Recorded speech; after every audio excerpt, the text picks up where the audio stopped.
ఓం శ్రీమాత్రే నమః. నేను ఈరోజు పచ్చి టమాటాలతో పచ్చడి ఎలా చేస్తాను అనేది చూపించబోతున్నాను. ముందుగా నేను దీన్ని కావాల్సిన పదార్థాలు తయారు చేసే విధానాన్ని చెప్తాను. దీనికి నేను ఒక 1/2 కిలో పచ్చి టమాటాలు తీసుకుంటున్నాను. ఒక 2-3 దోరగా ఉన్నా కూడా పర్వాలేదు. దీనికి పచ్చిమిర్చి కారం చూసుకొని మనకు తగ్గ కారానికి తగ్గ పచ్చిమిర్చి తీసుకోవాలి.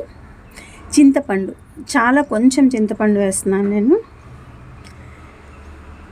కొత్తిమీర ఇది ఒక కట్ట వేద్దాము. ఆవాలు, మెంతులు, జీలకర్ర, ఇంగువ ఇది తిరగమాతకు. నూనె తిరగమాతకు మనకి టమాటాలు వేయించడానికి సరిపడా నూనె, పసుపు, ఇంకా మళ్ళీ మనము ఉప్పు కూడా మనకి సరిపడినంత చూసుకొని వేసుకుందాము. ఇప్పుడు తయారు చేసే పద్ధతిని చెప్తాను. ముందుగా ఒక బాండీ తీసుకుందాము. దానిలో ఫస్ట్ తిరగమాత వేసేస్తాను నేను. దానికి మనకి తగినంత నూనె తీసుకొని దానిలో మనం ఏవైతే తీసి పెట్టుకున్నామో ఆవాలు, మెంతులు, జీలకర్ర, ఇంగువ ఇవి వేసేసి నేను అవి కొంచెం చిటపటమన్నాక తీసి పక్కన పెట్టుకుందాము. చూడండి, ఇప్పుడు తిరగమాత వేగిపోయింది. ఇప్పుడు మనం దీన్ని తీసి ఒక గిన్నెలోకి మార్చేసుకుందాము. ఇప్పుడు మళ్ళీ అదే బాండీలో ఇంకా కొంచెం నూనె తీసుకొని దానిలో ముందుగా నేను పచ్చిమిరపకాయలు వేస్తున్నాను. ఎందుకంటే పచ్చిమిరపకాయలు పచ్చి వాసన పోవాలి కాబట్టి ముందుగా దాన్ని అలాగే వేస్తే చిట్లుతాయి కాబట్టి తుంపేసి వేస్తున్నాను నేను. మన కారాన్ని బట్టి ఆ టమాటాలకు తగ్గ కారాన్ని, పచ్చి టమాటాలు కాబట్టి కొంచెం కారం ఎక్కువే పడుతుంది.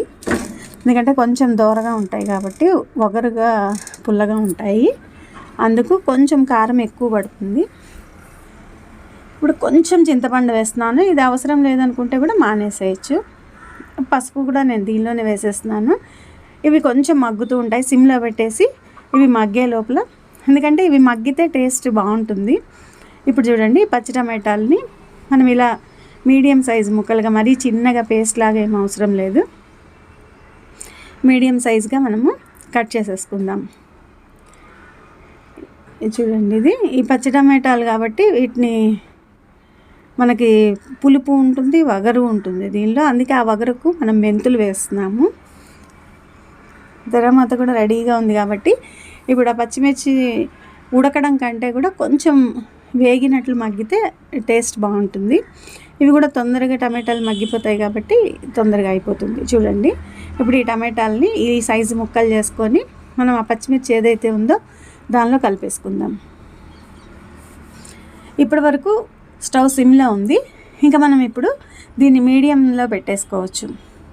దీంతో ఈ టమాటాలతో మెంతి ముక్కలు అంటే నిలవ పచ్చడిలాగా కూడా పెడతాము.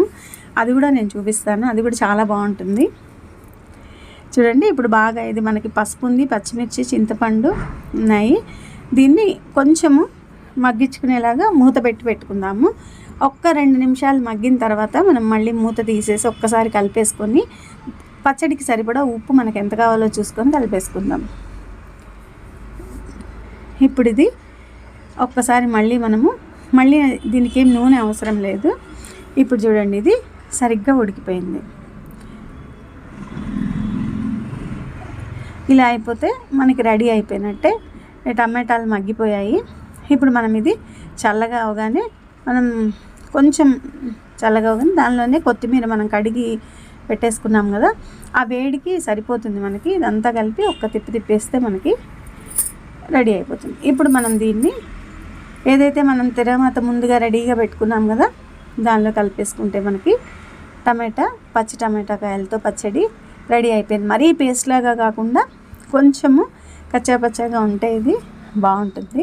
అండ్ కొత్తిమీర కూడా ఉంది, ఆ పచ్చి టమాటాలు, పచ్చిమిరపకాయలు అన్నీ కలిసి మనకి ఒక మంచి ఫ్లేవర్తో మంచి టేస్ట్ వస్తుంది. ఇది మీరు కూడా ఒకసారి ట్రై చేసి చూసి మీకు ఎలా నచ్చింది అనేది కింద కామెంట్ బాక్స్లో పెట్టండి.